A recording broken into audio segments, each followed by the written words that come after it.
Zoti Rama ka hyrë në atë të qenit lider globale dhe jep mend edhe se duhet bëjë edhe Bashkimi Evropian në lidhje me Ukrainën, e kritikon, është i vonuar të hyjë në bisedime të drejtë për drejta me Rusinë dhe me Vladimir Putinin, por kam përshtypjen që sa i takon nismës së kancelarit gjerman është pozitive për shumë arsye.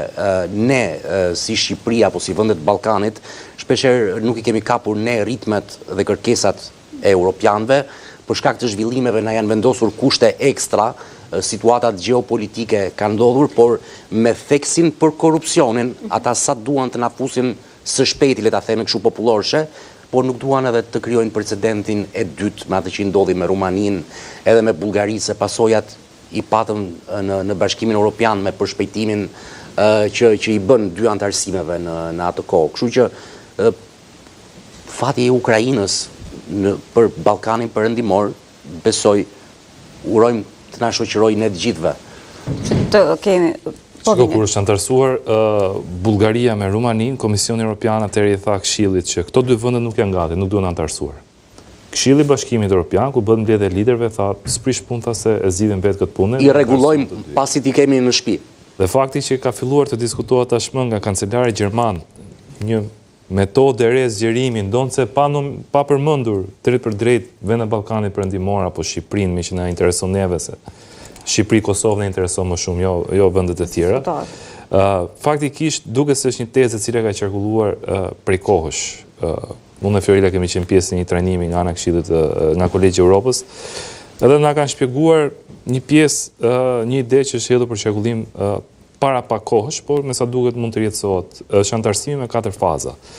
Faza parë konsiderohet antarësimi fitestar dhe një vend merr 50% të buxhetit financimi nga buxheti vjetor i Bashkimit Evropian dhe merr statusin e vëzhguesit. Pra, në atë mbledhjen e madhe ku merren vendimet, ulet në një cep përfaqësuesi i shtetit dhe vetëm shikon. Faza 2 është faza ndërmjetësimit, ku arrin të marrë 75% të buxhetit të Bashkimit Evropian, të jepet e drejta fjalës tavolinë, po nuk e drejt vote.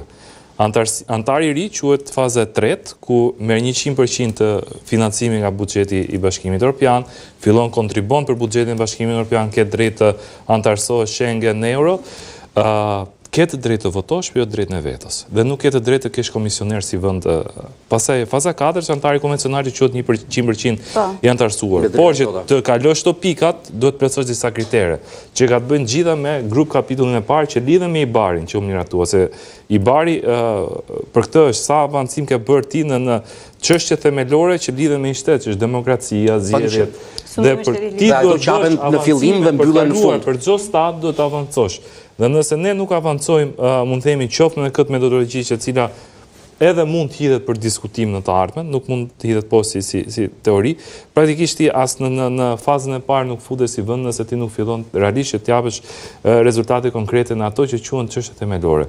Ti mund bësh mrekullin në mjedis, mund bësh mrekullin në njësime politike jashtme, BE-ja nuk do t'ja di nëse ti nuk bën zgjedhje, nëse nuk lufton korrupsion. Gjën kryesore. Ngele gjithmonë më njanë. Fiorila, nga kontaktet që ka angazhim serioz dhe të sinqert nga ana e mazhorancës për t'i plotësuar kriteret, për të bashkëpunuar politikisht të paktën për çështje që lidhen me integrimin, sepse frika reale që ndron që me antarësimin e vendeve që edhe ti përmende, Malizi, Islanda, Ukraina, dhe nëse ne nuk kapim 2030-ën, pastaj kjo dritarja e mundësive që përflitet mund të mbyllet për Shqipërinë edhe për 10-15 vitet e ardhshme pastaj. Nëse korrupsioni është problem thelbësor në të gjitha nivelet e qeverisë, nga qendrore në administratë publike dhe në çdo vend, dhe qëndrojnë sërish të njëjtit njerëz, të cilët i drejtojnë këto institucione, çfarë mund të bëjmë? Domethënë sa gati, sa punë mund të bëjmë? A mund të ketë përpjekje, kjo mbetet për të parë, nëse pas ditës së martë janë në provë.